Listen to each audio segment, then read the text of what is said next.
How does someone with a full-time job find time to run a farm, maintain a huge garden like this, to have dairy animals, have friends, and actually have a life? I've spent the last decade of my life trying to answer that exact question, and it has not been easy, nor do I have everything figured out. But in this video, I've got 20-some tips that help me do all of this now.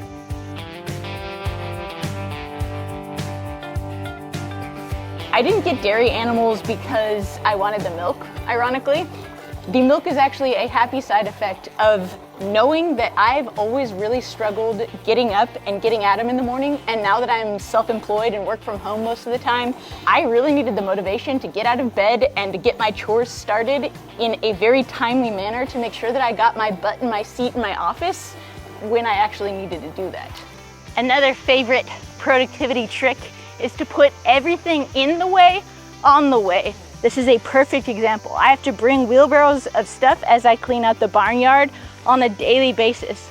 I bring that into the composting system here where it then composts, and then it's already right here on my way to the garden where that compost will actually be used. Two more great examples of that are right here. I have the sifter that I use to sift compost. I have the hay fork that I use to turn the compost, and the shovel that I use when I'm sifting it. All, again, right here, right where they're gonna be used. You'll see more of that right here at the start of the garden. Right now, it's the beginning of the season, and I'm not doing a ton of weeding, but I am doing a little bit of bed cleanup, so the three tools that I use most for that are right here at the entrance of the garden, right where I need them. So as I'm walking in to do stuff, I have what I need, and I don't have to go looking for it. Which brings me to my next point. Sometimes when we're doing really hard things, it helps to wear a costume.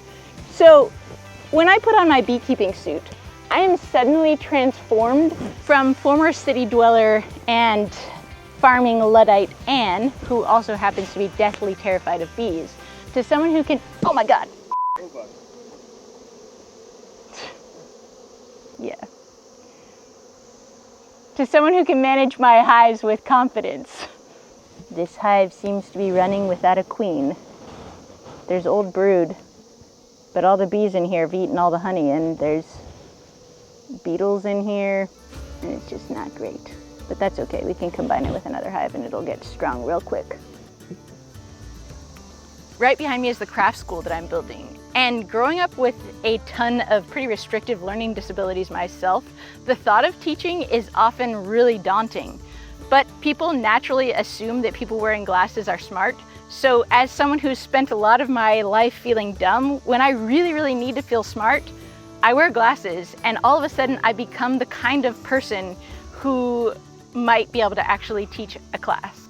Jeffrey, we could just have you take this elsewhere, please. You are looking real rough, buddy. How about you finish blowing that coat? Get those ladies pregnant so that we can send you along your way. When we're stuck, sometimes the best thing that we can do for ourselves is to tidy up a little bit. Sweeping is one of my favorite thinking tasks because I love how I can start with a dirty surface and then end up with a visible pile, tangible results for my effort at the end of it. And there is a lot to be said about the mental clarity that also comes from having a clean space. Another version of tidying up that has always really helped me is to take a 5 or 10 minute blitz at the beginning of a project to see how many tools I can put away, how organized I can get in the space before I actually start using it. Because removing physical clutter helps us to remove emotional and mental clutter, and then actually be able to be super efficient while we are in fact working, because we won't be spending half the time getting frustrated by the fact that we can't find our tools. Which brings me to the sponsor of today's video, BetterHelp. I've been struggling with mental health issues my entire life. I've been in and out of a lot of therapists' office, and when I first discovered BetterHelp, I was actually surprised about how many of the barriers to entry that BetterHelp had actually just removed for me by being who they are and doing what they do. Things like actually getting paired with a therapist, which isn't that hard with BetterHelp. You just fill out an online survey and they'll match you with someone. And then if you start meeting with them and you don't jive super well, no problem, you can switch right there within the app. You can schedule your appointments within the app. You can change your appointments within the app. If you're struggling with something, there is absolutely no shame in asking for help. In fact, one of the reasons I wanted to work with BetterHelp and talk about mental health issues on this channel is because I hate the stigma that is around making sure that we're actually okay from day to day. BetterHelp has been a huge resource for me, for my husband Adam, and our marriage. If you would like to check it out, there's a link in the description. You can get 10% off of your first month of therapy. The next tip comes directly out of my former career in the tech industry, which is get to a minimum viable product as quickly as humanly possible. Push publish before you feel ready, shun all fear of failure, and just get something that works so you can start getting some data about whether you like doing it, whether it's gonna serve you, whether it's worth putting time, effort, and planning into continuing doing it, all those things. This garden behind me, it's not perfect. There's an acceptable amount of chaos and failure all the time, but it has done for me exactly what I needed it to do. I needed a place to put some seeds in the ground and figure out how things grow well in Tennessee, and then have a little bit more space to continue to explore. And that's all a garden really is. On a farm like mine, minimum viable products are everywhere. Take this beautiful pig pen, for example. I used to build furniture for a living, so of course I can imagine something that would look a little bit nicer than that, but shoot.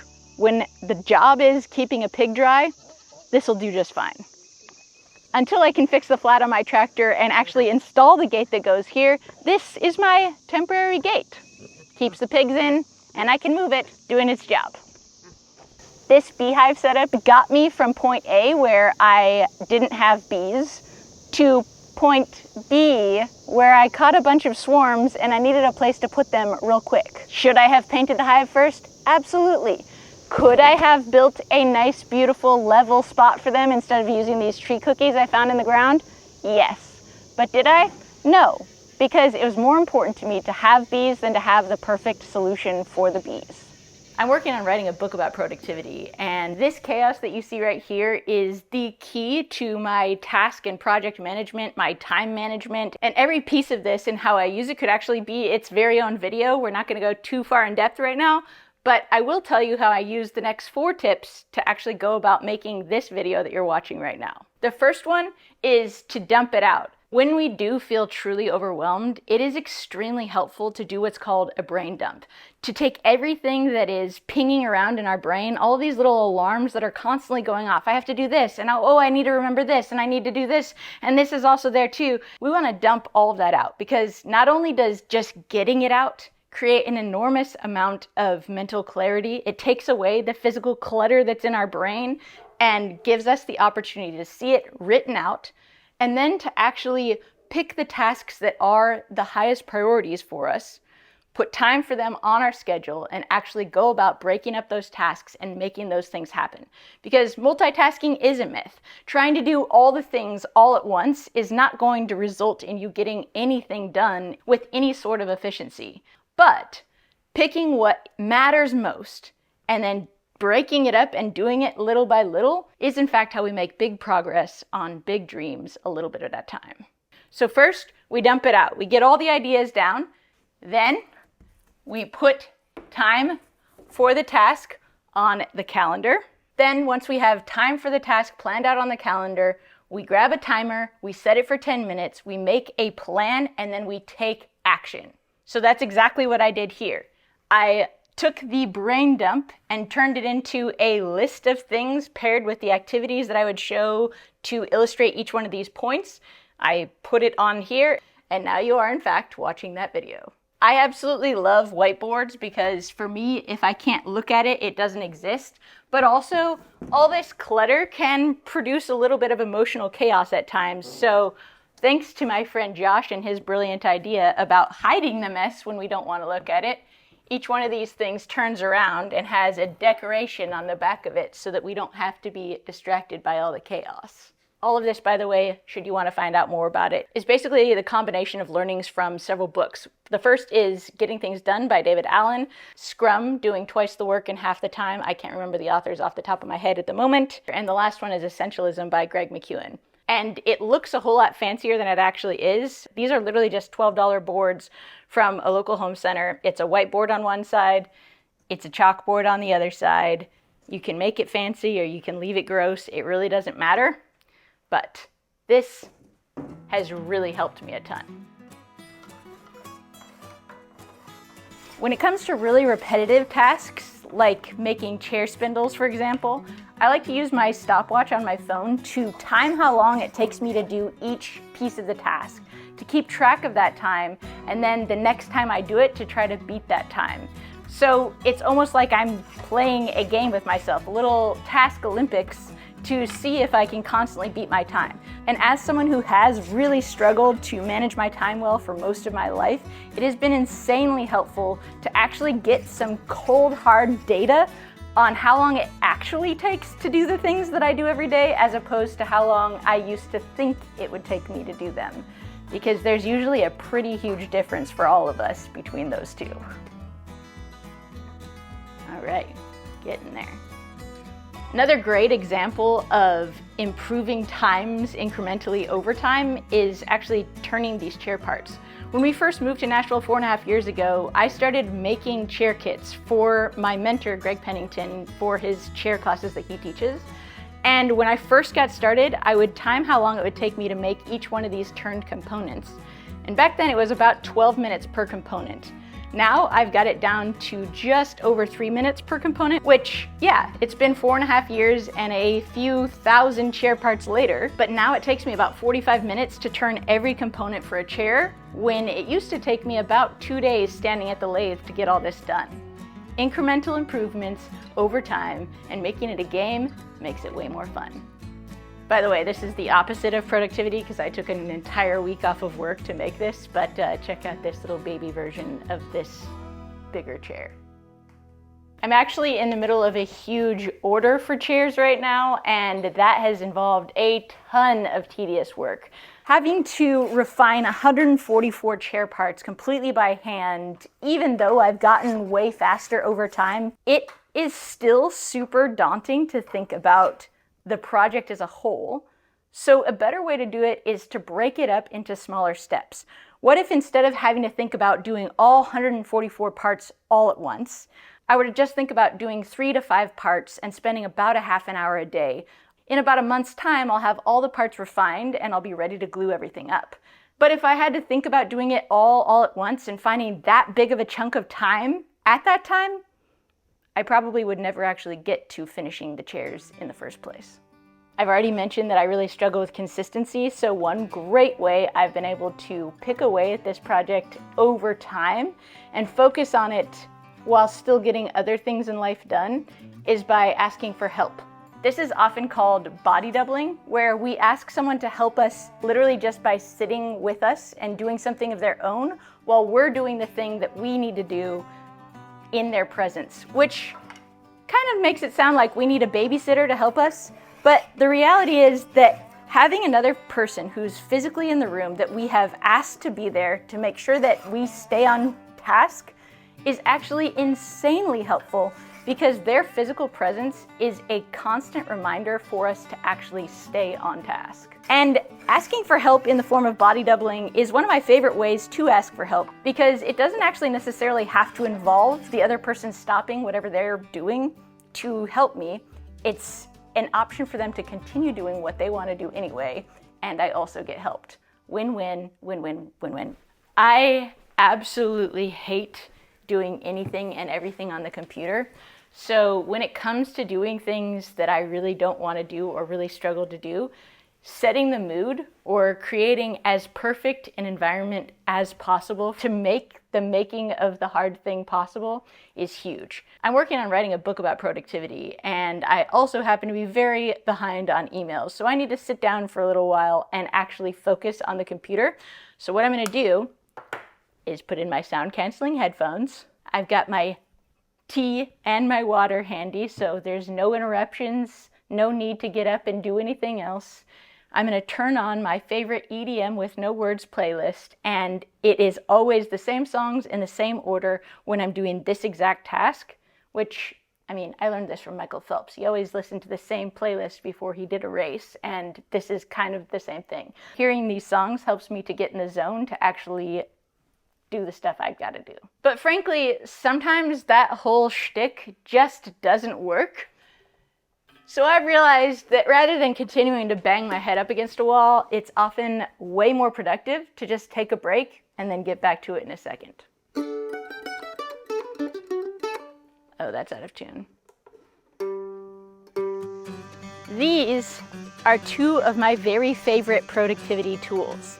And hear me out. Multitasking is a myth. Unless you're doing two totally mindless activities simultaneously, you really cannot do two things well at the same time. And the absolute best way I know how to fully focus on anything is to turn on my phone's Do Not Disturb. I set a handful of emergency numbers in here that can still call me and reach me if there is actually an emergency. But when I have a 2-hour block to focus entirely on doing one specific thing for 2 hours, boy howdy, am I gonna do everything I can to not be interrupted so I can put my full focus on whatever it is I'm doing until the moment my alarm rings, breaks me out of that focus, I turn off the Do Not Disturb and I get back to real life. Our phones can either be an enormous productivity asset or a total productivity killer. So turning off the internet, turning off the interruptions is sometimes the only way to actually get stuff done. Turning it off is not the only thing we can do. We can also tune it out. I wear sound canceling headphones so much of the time, simply to help me maintain a better sense of focus. Oftentimes, I'm not even listening to anything. I'm literally just not listening to anything else. One lesson I did learn the hard way though is that anytime you're working around giant animals, you want to wear only one headphone at once and not have the full sound canceling thing, because God forbid we accidentally get poked because we're unaware of our surroundings.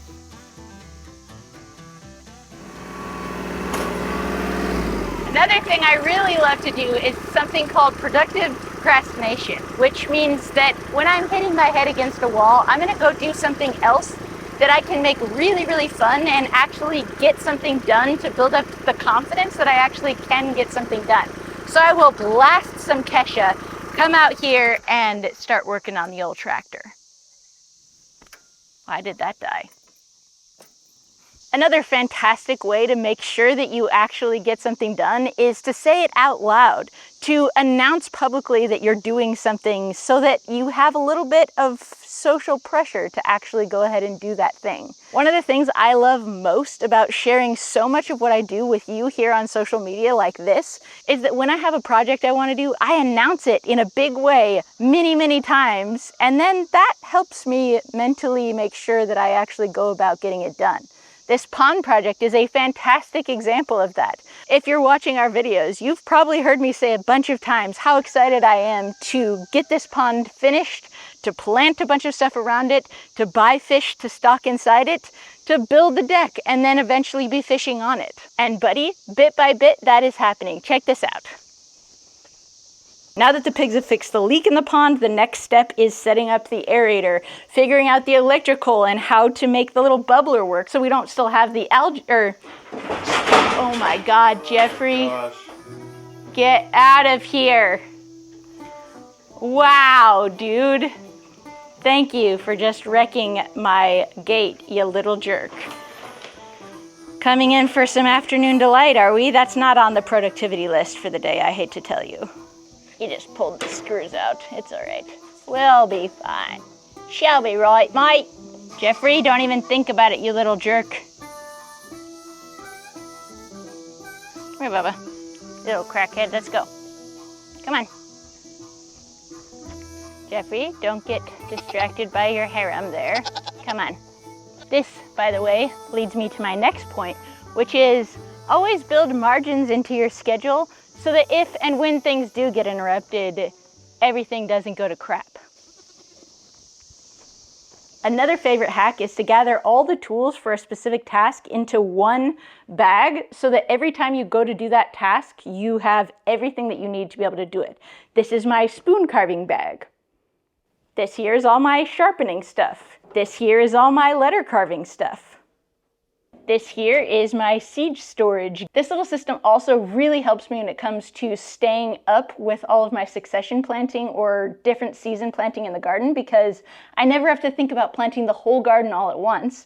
I just grab the section of seeds for this season and I plant all of those things in one setting, breaking up a big task to make it smaller and grouping like items so I never actually forget to plant anything important. Another great example of a task-specific bag so that I'm just ready to do anything at any given moment. is my farriering bag. This has everything that I need to farrier the donkeys, which basically just removes every barrier to entry that I used to have when it came to making time to do something that didn't used to be something super fun. Good boy. Come here, little muffin. Not only is it super helpful to have all of the tools right where you need them at any given moment, it's also super important as we're doing tasks over and over and over that we're constantly on the lookout for how to improve those tasks, make them easier, make them more enjoyable, and how to better program them into our daily lives in a way that doesn't actually disrupt the rest of our lives. My donkeys were always in my wood shop when my power tools were on, and one day while I was power carving the seat of a chair with my angle grinder, I was like, hey, I'm using really similar carving tools for the donkeys. I wonder if I could literally just use the angle grinder. And because my donkeys were always in the wood shop anyway, they were already used to machine noises, and so I just tried it one day, and my 40-minute task went to a 7-minute task. And by the way, other little tip from one farmer to another, it's fly season, and flies like to gather on the legs of the donkeys and cause them all kinds of irritation. And any good productive farmer is going to think about permaculture principles like, what can we add to something we're already doing that is going to help serve us in the long run? And this is a perfect example of that. This is just cheap kitchen oil.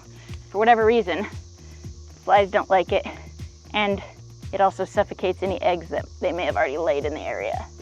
The more time I spend with animals, the more that I realize we as humans are very much like animals. And one of the ways that I convince the donkeys to behave well while farrieing them myself is that they know that after every time they do this, they will get a reward. They're treat motivated, if you will. The donkeys are willing to endure a small amount of discomfort and a moment of doing something they don't really like because we've established a relationship of trust where they know that something good is coming after the initial discomfort. And I think there's a lesson in there for us humans too. A moment of temporary discomfort has every single time we've ever done farriering ended in some brushing, and then also a yummy treat as well, because who doesn't want a little ice cream after a hard day? Just to be clear, I'm not feeding my donkeys ice cream. I was referring to myself there. There's enough here to make a whole new Bella. P.S. Did you know that donkeys snore when they're happy? You snoring, buddy? You did so good. Look at your little hoofies. You're shedding, girl. Cheese and rice. Okay. Hey, Brenda. Come here, buddy. Not you. You go, buddy. There we go. Good girl. Another thing that helps with time management as well as ongoing motivation is remembering that it is in fact a choice to do whatever it is we're doing. There's a couple things that happen when we remember that this is a choice. It's empowering because we can also realize, hey, we don't have to keep choosing it. If it's no longer serving us, we can let it go. Milking has actually become my very favorite daily duty on the farm because of the way that it's helped me to show up so well for the rest of my life. And that is especially important to remember on the days that I have to have a puke bucket sitting right here next to my milk bucket because I'm so dang sick and I still have to get the animals milked. But it is on those days where remembering why I'm doing all of this is so dang important. Here's some quick, very shameless self-promotion. I am actually, as I mentioned in the intro of this video, writing a book about time management and life management and how all this kind of came to be. As part of that book writing process, we are actually asking my audience to give us some feedback in the form of a cohort as I write the book. If you're interested in learning more about that, please check out my website, anneofalltrades.com, and you can find more information on the cohort, signups, the book, all those things. I'm so thankful you're here. One of the hardest tips in this list for me to learn and actually put into practice and not beat myself up for was taking a break. Sometimes taking a break is the most productive thing that we can possibly do. And if that's what you're doing right now and you need another video to watch, check this one out. This is the lessons my animals have taught me. I will see you there. Cheers! You guys, it's a friend. It's a buddy coming to take a break with us. It's okay. Hello, Michael. You may join us. Yes, come hither.